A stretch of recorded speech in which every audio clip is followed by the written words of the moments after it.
Hello, I'm Pastor Chuck DeVetter, and I want to talk to you today about anxiety. Where does anxiety come from? Well, that's really an interesting and deep subject, okay? Ultimately, if we look at anxiety, what ends up happening is we do all kinds of different things to get rid of it. Lots of people take lots of medication, and lots of people try to divert their thoughts, and there's all kinds of different things they do or focus on particular things and subject matters and that type of thing, or do relaxation techniques and things like that. But the difficulty is that never gets to the root. Ultimately, what ends up happening is that there's this place where in our history, could even be in the womb, or when we're young, maybe we're 1 or 2 years old. But what happens is there's trauma that comes forth, things that happen in our life. And ultimately, that trauma comes forth. And it's so painful that our heart breaks. And when our heart breaks, the broken part of our heart ends up having this fear and this protection system that it develops. And the protection system ends up actually showing up to try to protect. And I believe what happens is it takes the ingredients of what God created in our heart, like fear of the Lord or righteous anger, and a broken part of the heart will actually pervert that into various types of fear and anxiety and angers and that type of thing that actually God never created. And so all that anxiety and all those different types of fears and things like that that we use to protect ourselves are out of that broken part of the heart. I like to call it the flesh. But ultimately what ends up happening, and as long as that part of our heart is triggered by those events or those things that happened, what ends up happening is we can medicate, we can do all kinds of different things, but it doesn't change anything. Ultimately, underneath everything is that trauma. Now, it might numb us, it might cause us to feel things less, but then we feel most everything less. And if you're someone that pursues connection and intimacy with God, you'll also feel that less because of the fact that you're doing medicating and numbing things and all that kind of stuff. But what I'm going to tell you is that there is a root and a healing process, and there's only one healer. God is the healer. He's the only one. And God can reconcile your heart to people. God can reconcile your heart to Him, because often we're angry at God because of the fact that something happened and don't even realize it, because somehow we're going through all this pain. But the truth of the matter is that once we can bring healing in those areas, and it's His love, it's His goodness that actually brings foundational healing. It's His goodness that actually can get rid of the root. Now, we all know that if we're going to change things in our life, in any area of our life, we have to go after the very root of things. We don't want to deal with it on the surface level, because that's only a temporary change. And that's really what needs to happen here. And so whatever happened, the different things that happened in our life that initiated that, what happened is they coming out and actually being involved with other traumas and other events and other things that happen in our life. But the very root trauma is the most important. And then other traumas that we have come out of that, because there's this belief system in our heart that we're bad or we deserve bad things or thoughts like that. And really, it could have started at the very place of the womb. There may have been a thing where dad or mom rejected you and didn't want you, and you were even in the womb. Or there could be other circumstances in the womb or other trauma that happens in the womb, or it could be even later than that, 1 years old, 2 years old. But we all have lots of different trauma that comes out. And ultimately, what ends up happening is it comes out of anxiety.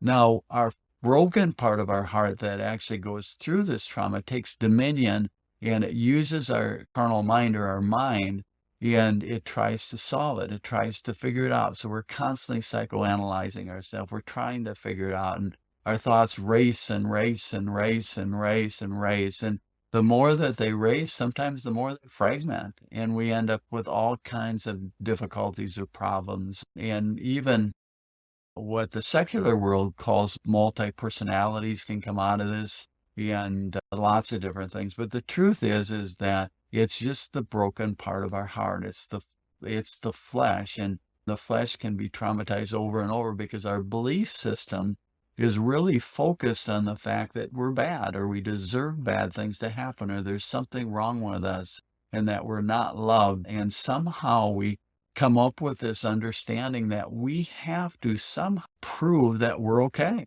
We have to somehow perform and do the things necessary to prove that we're okay.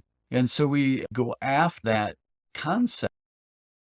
And when we go after that, what happens is we pursue pleasing people, making sure that people are pleased with us. But the problem is it doesn't work. People are broken. And what happens is to be able to please people is impossible. You may please one in this instance and another person in that. But for the most part, to consistently please people is this up and down cycle that just breaks our heart over and over and over again. And it multiplies the anxiety, it multiplies the fear, and it causes us to be just broken and hopeless.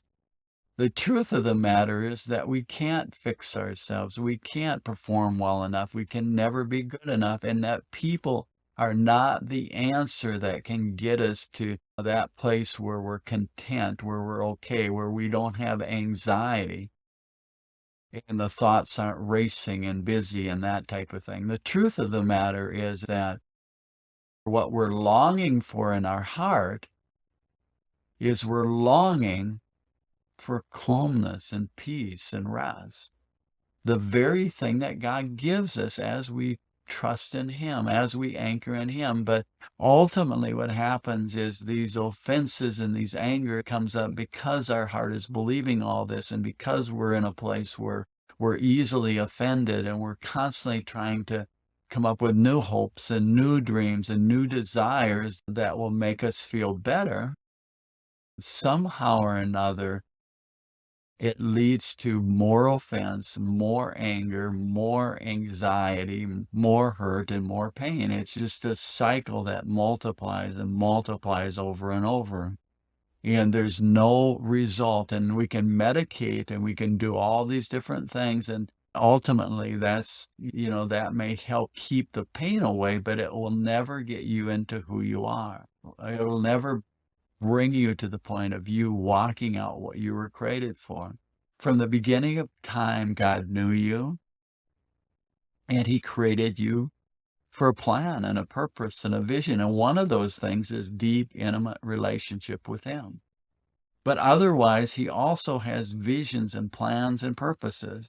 Now, as long as we are self-protecting, as long as we are in a place where we're trying to figure it out and coming up with new hopes and dreams and desires and pleasing people, we can never get to that place of who we really are, because our focus is self-protection. It's trying to please people. It's trying to be okay ourselves. And as long as we're doing that, we never can hit the mark. We always fall short. Our focus is on doing and walking out and performing and things like that actually are contrary to who we really are. But there is that place where all of a sudden God comes and He heals our heart. He brings His goodness in. The goodness of God brings repentance. So He brings His goodness in, and ultimately what ends up happening is He brings healing in, and He brings His love in. And eventually what happens is trust comes in. And the more trust that we have in Him, and the more we anchor in Him and not people or ourselves or our performance, ultimately what does happen is that we build a confidence and a trust that He is our protector and He is our provider. And as we do that, we begin to learn to walk in the Spirit and learn to walk in that place connected to Him and to anchor to Him and to go to him with everything. And as we do that, we can actually love people better. We can pour out unconditional love for people better. And ultimately, what ends up happening is we won't have a need to get things from them, and we won't have expectations or desires for people to make us okay, but ultimately, God is the one that makes us okay. An example, if you think about this a little bit, is there's lots and lots of people that have performed really well and done incredible things. It doesn't matter if it's in athletics or business or even art, any field. What ends up happening is it's never enough. That they've got to keep performing at a different level, and they got to keep proving themselves and keep proving that they have value and they're justified. As long as that's the case, you can have the very most successful people, according to what the world looks at, be the saddest and the most broken people sometimes. As long as they can't stay ahead of that place of having to perform or succeed, what happens is often, not always, but often you're going to see situations where there's so much deep hopelessness that it performs them into more performance, but it's a never-ending cycle. But I'm just going to tell you that God has an answer, and he is the answer. And I'm going to talk more about this in other videos. But again, if you could click the link below that you like this video and look at any resources that we have that might be of interest to you, w.onewholeheartministry.com. I think it would help you. I hope that God would bless you, and well, he does bless you, but I hope that your heart would open to the place to be able to receive all the blessings and all the love and all the peace and all the rest that he has for you. So thank you very much, and thanks for listening.